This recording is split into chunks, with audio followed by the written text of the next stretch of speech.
नमस्कार सर्वांना. श्री स्वामी समर्थ. तुमचं आपल्या चॅनलमध्ये पुन्हा एकदा मनापासून खूप खूप स्वागत आहे.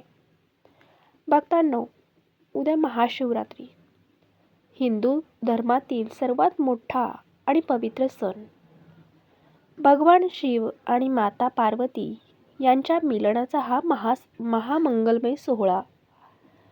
आपल्या भारतीय संस्कृतीत महिलांना घराची लक्ष्मी मानले जाते आणि शास्त्रानुसार महाशिवरात्रीच्या दिवशी महिलांनी केलेली सेवा आणि भक्ती केवळ त्यांनाच नाही तर त्यांच्या संपूर्ण कुटुंबाला सुख, शांती आणि समृद्धी मिळवून देते.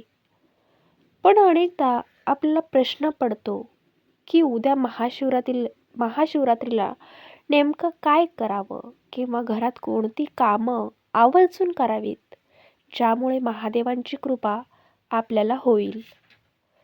तर भक्तांनो, आजच्या या व्हिडिओमध्ये आपण हेच पाहणार आहोत की महाशिवरात्रीच्या दिवशी महिलांनी घराची शोभा आणि पावित्र्य जपण्यासाठी कोणती महत्त्वाची कामे करावीत, तसेच उपवास धरताना आणि सोडताना कोणत्या गोष्टीची काळजी घ्यावी जेणेकरून आपल्याला आपल्या व्रताचे संपूर्ण फळ मिळेल.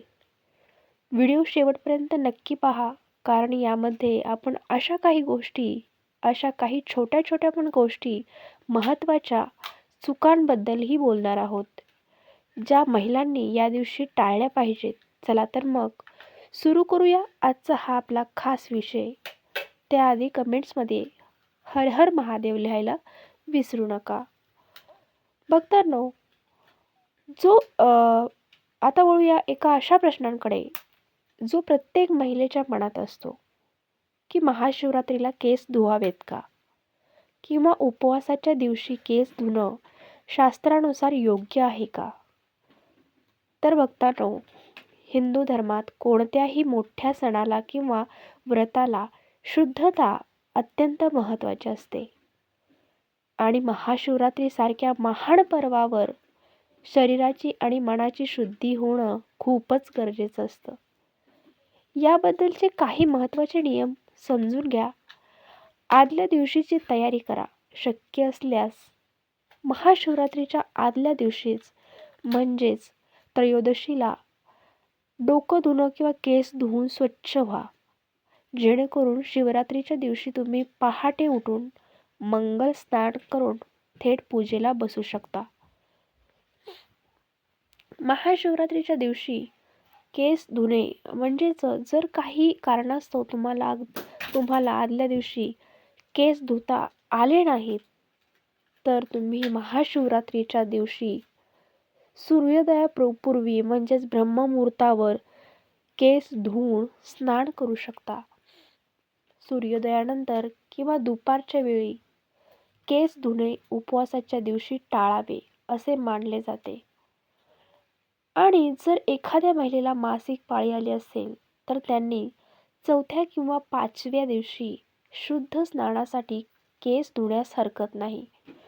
मात्र अशा स्थितीत त्यांनी मंदिराला किंवा मूर्तीला स्पर्श न करता लांबूनच दर्शन घ्यावे आणि मानसी पूजा करावी. पण लक्षात ठेवा, उपवासाच्या दिवशी केस धुताना शक्यतो केमिकलयुक्त शॅम्पूचा अतिवापर टाळावा. त्याऐवजी साध्या पाण्याने किंवा नैसर्गिक पदार्थांनी स्नान करणे अधिक सात्विक मानले जाते. थोडक्यात सांगायचं तर भक्तीमध्ये फक्त भाव महत्त्वाचा असतो. पण शास्त्राचे नियम पाळून जर आपण ही शुद्धी पाळली तर आपल्या पूजेची एकाग्रता आणि सकारात्मकता अधिक वाढते. भक्तांनो, महाशिवरात्रीच्या या अत्यंत शुभ मुहूर्तावर महिलांनी आपल्या घरात कोणती 5 महत्त्वाची कामे आवर्जून केली पाहिजेत. ही कामे केल्याने घरातील नकारात्मकता दूर होते आणि भगवान शिवांचा, महादेवांचा आशीर्वाद सदैव आपल्या कुटुंबावर राहतो. तेच आता आपण पाहूयात. पहिली गोष्ट म्हणजे घराचे शुद्धीकरण आणि तोरण.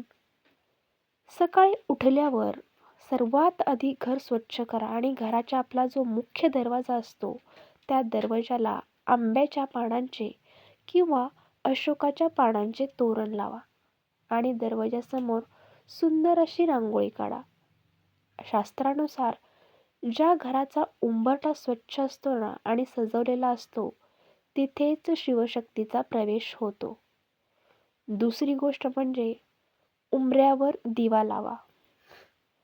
महाशिवरात्रीच्या संध्याकाळी घराच्या उंबरठ्यावर आणि तुळशीजवळ शुद्ध तुपाचा दिवा नक्की लावा. यामुळे घरातील वास्तुदोष दूर होतात आणि कुटुंबात सुखशांती नांदते.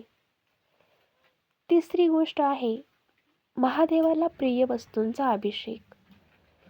जर तुमच्या घरात छोटी महादेवाची पिंड असेल ना तर त्यावर अभिषेक करा आणि अभिषेक करताना पाणी, दूध, मध किंवा दही वापरू शकता. पण लक्षात ठेवा, महादेवाला बेलपत्र अर्पण केल्याशिवाय पूजा पूर्ण होतच नाही. किमान एकतरी अखंड बेलपत्र वहा. आणि चौथी गोष्ट आहे नामस्मरण आणि मंत्रजप. महिलांनी घरातील कामे करताना किंवा स्वयंपाक करताना आपल्या मनातल्या मनात ओम नमः शिवाय किंवा महामृत्युंजय मंत्राचा जप करावा. तुमच्या आवाजातील ही स्पंदने घरातील अन्नात आणि वातावरणात सकारात्मकता निर्माण करत असते. आणि पाचवी गोष्ट आहे दान धर्म.